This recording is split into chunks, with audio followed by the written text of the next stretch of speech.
أيها الكرام جميعا، السلام عليكم ورحمة الله وبركاته.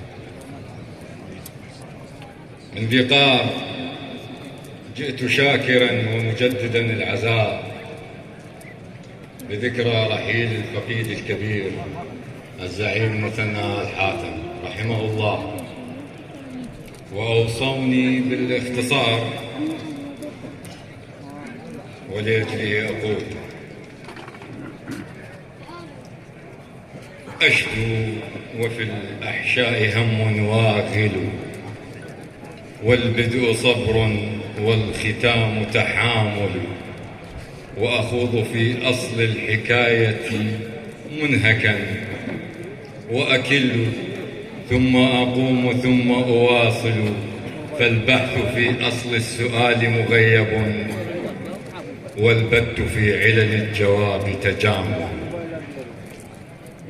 ولخوض فلسفة العزاء بمفردي جهد يعوض عنه جمع حافل، يبني الجسور إلى السماء جنائزا، وتسير في تلك الجسور جحافل، نخب تنقب بالسحاب مقابرا، إذ أن دفن الأرض لا يتكامل.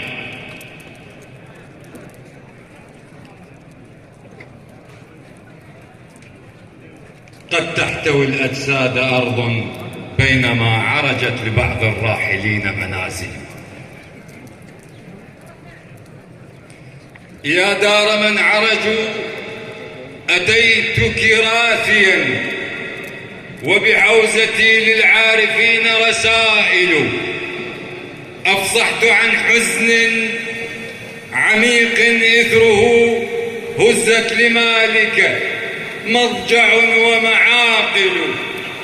يا راحلا مذ 700 طلعة لم يحظ آت ما حظيت وراحل، في عصرنا هذا وثمة هاجس ما سرها والحق فيه دلائل، وكأنما كل الرجال حواتم، وكأنما كل البيوت ثواكل، وكأنما كل السروج حسيرة، وكأنما كل الخيول أصائل.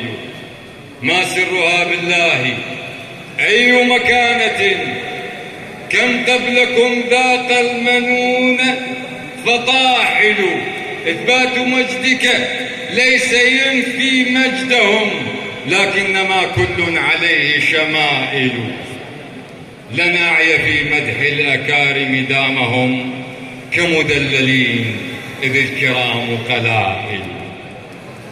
من مبلغ عني الأمير بمنية، لو تتقى دون الحتوف وسائل.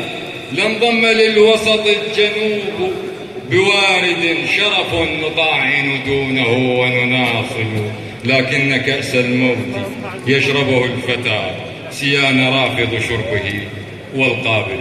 والسلام عليكم.